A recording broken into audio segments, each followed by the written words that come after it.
जब वह बड़ी दिखने लगी तो मेरे मन में अजीब अजीब से विचार आने लगे। एक दिन मैंने अपनी बेटी को अपने कमरे में रोते हुए देखा।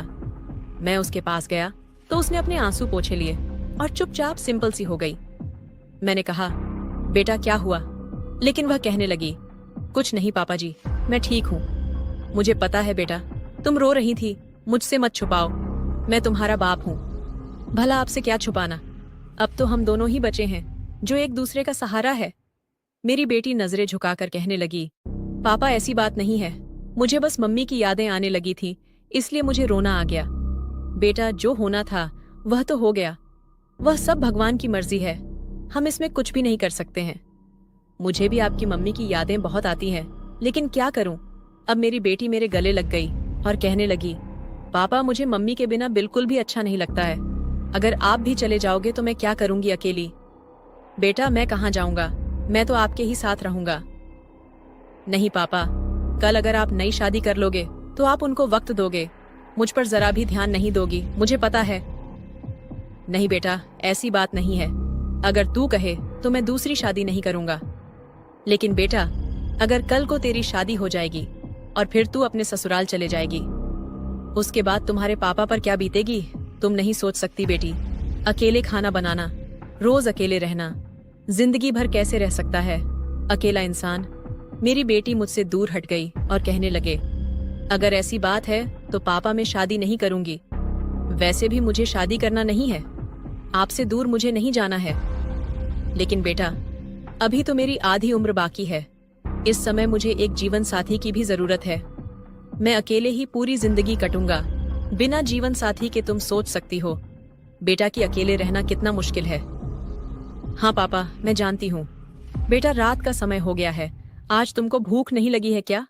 जाओ जल्दी से खाना बना दो, तुम्हारे पापा भूखे हैं, क्या तुम तुम्हारे पापा को भूखे ही सुलाओगी? नहीं पापा, मैं आपको भूखे कभी नहीं सोने दूंगी, मैं आपका पूरा ख्याल रखूंगी। मैं आपका ख्याल ऐसी रखूंगी जैसे मेरी माँ रखती थी, मैं आपको अपनी मम्मी का बिल्कुल भी ख्याल नहीं आने दूंगी। बेटा तेरी बात तो सही है, लेकिन तू मुझे सब कुछ दे सकती हो, लेकिन एक चीज है वह मुझे तुम नहीं दे सकती हो, उसके बिना तो एक इंसान जी नहीं सकता। पापा ऐसी कौन सी चीज है जो मैं आपको नहीं दे सकती, आप बताइए तो सही, मैं आपको सब कुछ देने के लिए तैयार हूँ।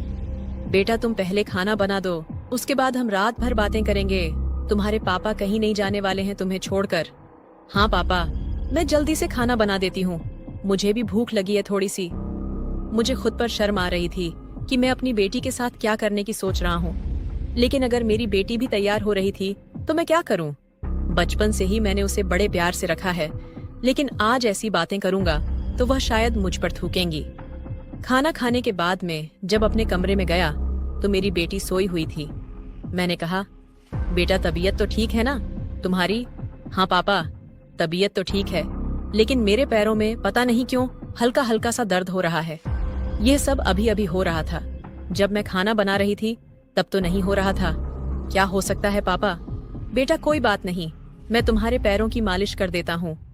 नहीं पापा आप रहने दो, आप मेरे पैरों की मालिश कैसे कर सकते हो, मैं खुद कर लूंगी, अब मैं जवान हो गई हूँ।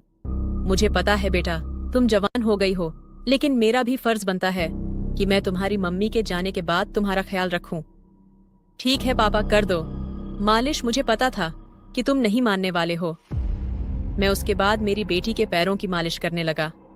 मेरी बेटी कहने लगी, पापा और थोड़ा ऊपर करके घुटने तक के मालिश करवाई, और मैं जब मालिश कर रहा था तो वह तेजी से सांस ले रही थी।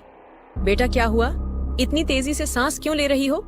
कुछ नहीं पापा, बस ऐसे ही मेरी बेटी मुझे छुपाती रही, लेकिन वह गर्म हो रही थी, मुझे सब पता चल गया था।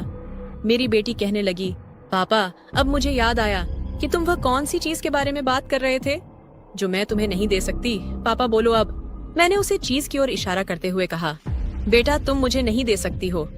पापा मैं कुछ समझी नहीं, एक बार फिर से बताओ। बेटा वही चीज जो हर मर्द को अपनी पत्नी से मिलता है, जीवन का परम सुख। पापा क्या तुम इसकी बात कर रहे हो? उसने इशारा करते हुए।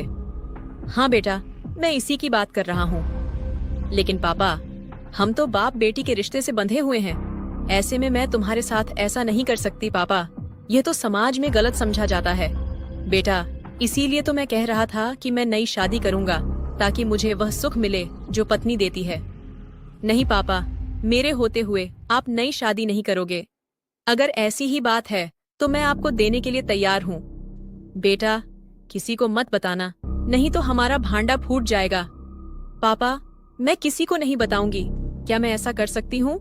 आपको भरोसा नहीं हो रहा है क्या अपनी बेटी पर? बेटा, ऐसी बात नहीं है। गलती से तुमने किसी को बता दिया तो मेरा क्या होगा? बातों बातों में मेरी बेटी को खुजली होने लगी। बेटा, क्या हुआ, तुमको खुजली हो रही है क्या? हाँ पापा, अब मुझे खुजली हो रही लगता है। मुझे अभी जरूरत है। मैंने उसे चीज की ओर इशारा करते हुए कहा। बेटा, ये खुजली अक्सर जब मन करता है तब होती है। शायद तुम्हारा भी मन अब तैयार हो चुका है। हाँ पापा, नदी बहने लगा चुकी है। मैं भी इशारे करते हुए कहा। बेटा, इस चीज की ओर देखो, इसी के कारण नदी बह रही है।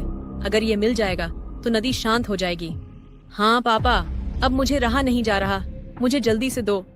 पापा, पहली बार है, कुछ हो ना जाए। मुझे पता है बेटा, पहली बार में क्या होता है। तुम टेंशन मत लो, तुम्हारे पापा सब संभाल लेंगे। तुम बस पैर फैला दो। मैंने अपनी बेटी को मजे देते हुए कहा। बेटा, आपको कैसा महसूस हो रहा है? पापा, मुझे पहले तो अजीब सा लग था, लेकिन अब मुझे सुकून मिल रहा है। बेटा, पहली बार में ऐसे ही होता है। ये लो, तुम केला खा लो। बस पापा, अब छोड़ दो। लगभग 3 घंटे हो गए, अब मुझे सहन नहीं हो रहा। मुझे भी नींद आ रही है, मैं सो जाती हूँ, तुम भी सो जाओ। ठीक है बेटा, मैं भी सो जाता हूँ। जब सुबह हुई तो मेरी बेटी सीधे बाथरूम की ओर गई और फिर नहाने के लिए चली गई। बेटा, इतनी सुबह सुबह क्यों नहाने जा रही हो? ठंड लग जाएंगी आपको। पापा, आप टेंशन मत लो, मैं ठीक हूँ। वैसे भी मैंने पानी गर्म कर लिया है। खाना खाने के बाद मैं ऑफिस जाने लगा, लेकिन तभी मेरी बेटी कहती है, पापा, मैं यहाँ पर अकेले कैसे रहूंगी? मैं भी तुम्हारे साथ आ रही हूँ, मुझे भी ले चलो। ठीक है बेटा, चलो तुम भी। बेटा, कार में बैठे बैठे ही मेरा मूड बन गया। आज तो चलो वापस चलते हैं, आज हम फूल मजे करेंगे। पापा, मेरा भी बहुत मन कर रहा है। आधे रास्ते से वापस आने के बाद मेरी बेटी को रूम में ले गया। पापा, क्या हम ये रोज कर सकते हैं? हाँ बेटा, अब हम जब मन करेगा तब करेंगे। मैंने मेरी बेटी को रात से ज्यादा मजे देने लगा। पापा, आप तो इस ट्रेनिंग में पास हो चुके हो, आप तो बिना थके ही मुझे थका देते हो। उस दिन के बाद हम दोनों कभी भी काम कर लेते थे। ये काल्पनिक कहानी थी। इसका उद्देश्य किसी को उत्तेजित करना नहीं है। इसका वास्तविक घटना से कोई संबंध नहीं है।